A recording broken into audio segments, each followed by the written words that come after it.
It's time for bookkeeping, beer, and BS. I was also at a convention, kind of more of a mastermind, and I was at James Manske's mastermind.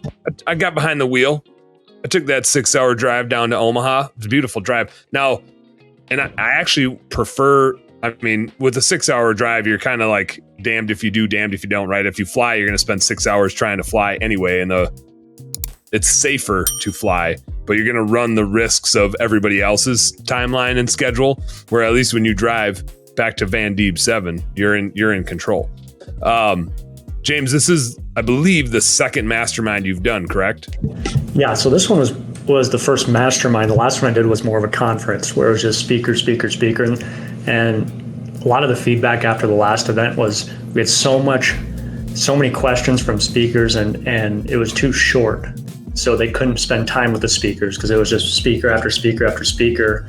Gotcha. And by kind of spreading it out over 2.5 days, people got more one-on-one time and personal time with people. Was the first one a shorter duration? Yes. It was one full day and then the night before.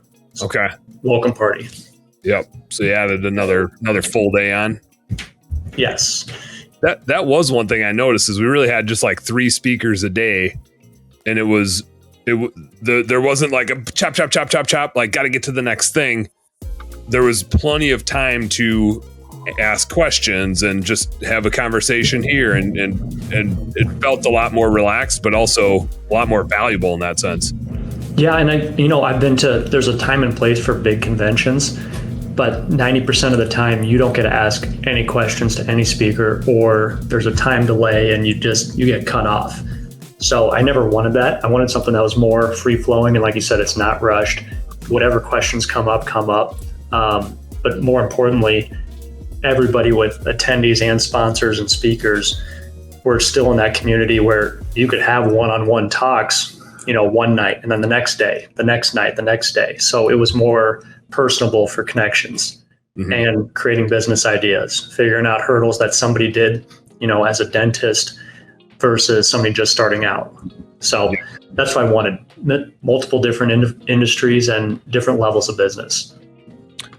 So I've got some good takeaways from it, but I kind of want to hear from you how you feel it went, kind of pivot to different style of event. And then based on that, any game plan for a future mastermind?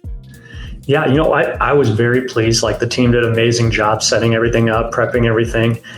There was always a lot of surprises that we wanted people to feel like when they show up for the welcome party. It was a little windy on the rooftop patio, but setting the mood, having fire pits, like all that stuff. And then honestly, it was just a good mix of presenters from bookkeeping, Dan, and then advertising to personal mindset to trying to achieve, how to get that status, like whatever your status is. So I thought it was a very good mix of presenters, and I was just more surprised and happy of how many people came up like one-on-one and asked like personal questions.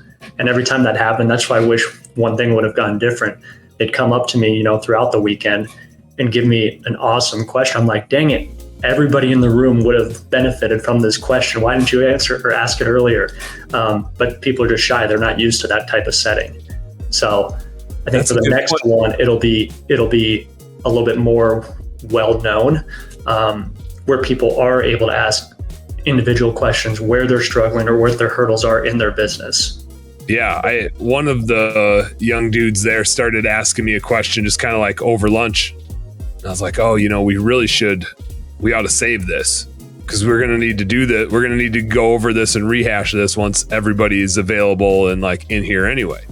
So I think that was one of the tricky things is you have all these kind of like sidebar conversations, and then how do you identify hey, let's make sure we all talk about this. This is a good question to ask. You nailed it, but everybody else is going to need to hear the answer to this question too.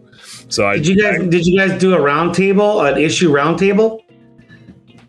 Somewhat. Everybody was somewhat in the round with presenters in the front, or I was sitting in the front just answering questions. But the whole weekend was open mic. So there was never a time. We had these awesome little tabletop microphones that you just click a button, you can talk from wherever you're sitting. But it was open forum. James even was so bold as to make me use a microphone. I thought I was plenty loud, and he's like, "No, man, you got to use that mic. You must have paid for him. You must have paid for him." So like, hey, I paid for that shit. You got to use the mic. Yeah. No, I was happy. There was a lot of people that took a lot away from it, and a lot of just people don't know what they don't know. And between everybody that was in attendance, everybody learned at least one important thing that I told them to, write down. And we kind of talked about that a long time ago too, but with Chad, but there's so much information. Like I took probably 6 pages of notes, and I'm sitting at the front table. Yeah. And some of them were not my notes. I'm like, crap, I forgot about this. Let me write it down. So it was awesome. Got a ton of positive feedback, and I think a lot of people are excited and just getting to that next level wherever they're trying to get. But did Kaminsky have his infinite sign though? I mean, if he didn't have that, I don't know what he was invited for. Nobody asked him an infinite question, but I think he could have recreated his map for the timeline. He needs a finite map then, or graph. He didn't have any foam fingers either. I feel like he should always carry that and some foam fingers to help. He's the man. Because then if he has a customer there, he can be like, "I got you number 1. Here's your foam finger."